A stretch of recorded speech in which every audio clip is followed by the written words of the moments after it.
30,000 uniform পাওয়া গেল, এটার ব্যাপারে এটা কি বস্তুনিষ্ঠ নয় কিনা সংবাদটি? আমি অবশ্যই বলবো যে সংবাদটি বস্তুনিষ্ঠ, বিকজ এটা তথ্য তো নিউজ পেপারে এসছে উইথ ফটোগ্রাফস। যেটা আমি বলতে চেয়েছি যে কেএনএর অস্ত্রের ব্যবহার আমরা দেখেছি পার্বত্য চট্টগ্রামে। আমাদের আমি যদি ভুল না করে থাকি, বাই নাও আমাদের কয়েকজন সেনা সদস্য, এক্সাক্ট সংখ্যাটা আমার মনে নেই, অলরেডি কেএনএর দ্বারা আক্রান্ত হয়েছে, মৃত্যুবরণ করেছে, অনেক আহত হয়েছে। তো সেই প্রেক্ষাপটে নিশ্চয়ই এটা একটা ভালো খবর নয়। সো যেই 30,000 ইউনিফর্মের ছবিটা আমরা পেয়েছি, সাথে সাথেই আমি ব্যক্তিগতভাবে কথা বলেছি যে এটা আসলে ব্যাপারটা কি, এটা অবশ্যই আমাদেরকে জানতে হবে যে এই ইউনিফর্মটা আসলে কেএনএর বা কাদের জন্য তৈরি করা হলো। আমরা সেটা খুঁজে দেখার চেষ্টা করছি। ডিভিশন অলরেডি নিয়ে কাজ করছে।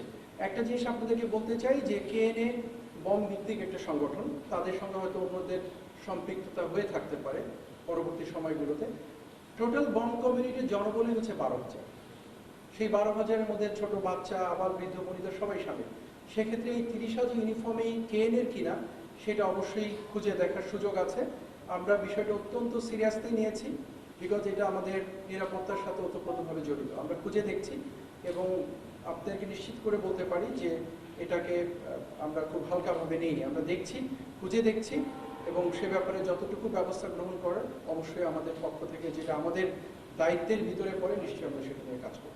এক লাইনে যদি উত্তর দিতে চাই, অবশ্যই আমরা কম্প্রোমাইজ করিনি বর্ডার, এবং যতক্ষণ পর্যন্ত আমাদের গায়ে বিন্দুমাত্র শক্তি থাকবে, will never compromise that. This is our country and will protect it at any cost. এটা আপনার দেশ, এটা আমার দেশ। এই দেশের সার্বভৌমত্ব বিনষ্ট হতে পারে কোনো একটা সম্প্রদায়ের মাধ্যমে, এটা কখনোই হবে না। এটুকু আপনার উত্তর বলতে পারি। আর যদি আরেকটু গভীরে যাই যে আরসা অস্ত্র নিয়ে আসছে, মুভমেন্ট করছে, সে ব্যাপারে অবস্থান নিয়ে দেখুন, বাংলাদেশ মিয়ানমার বর্ডার একটা অত্যন্ত জটিল পরিস্থিতির মুখে আছে এখন। এখানে কোনো মিয়ানমারের যে সরকার, যেটা আমরা বলি, যেটা তাদের সেই সরকারের অস্তিত্ব বিলীনের পথে। আরাকান আর্মি রাখাইন স্টেটটা অলমোস্ট দখল করে নিয়েছে, 85 থেকে 90% দখল করে নিয়েছে, কিছু জায়গা বাদে। সো এখানে, এবং আরাকান আর্মিও তো একটা অথরাইজ সংগঠন নয়।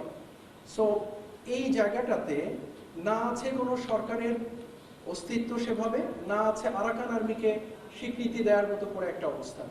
সো অল টুগেদার এই মুহূর্তে বাংলাদেশ মিয়ানমারের যে বর্ডার পরিস্থিতি, নিঃসন্দেহে এটা যে কোনো সময়ের তুলনায় সংবেদনশীল।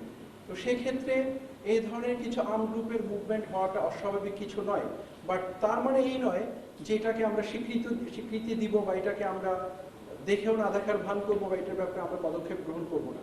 এই ধরনের ভোলাটাল একটা পরিস্থিতি, এরকম মুভমেন্ট হতেই পারে। বাট আপনাদেরকে আশ্বস্ত করতে চাই, বিজিবি প্রাথমিকভাবে এবং ডেফিনেটলি সাপোর্টেড বাই আর্মি, আমরা প্রচণ্ডভাবে এই বর্ডারের ব্যাপারে নজর রাখছি এবং এখানে যেন পরিস্থিতি এমন সৃষ্টি না হয় যেটা সার্বভৌমত্বের বিঘ্নিত করতে পারে। আমরা ওয়াকিবহাল আছি, কাজ করছি। বাট অবশ্যই যে মুভমেন্টের কথা আপনারা বললেন, সেটা উদ্বেগের বিষয়।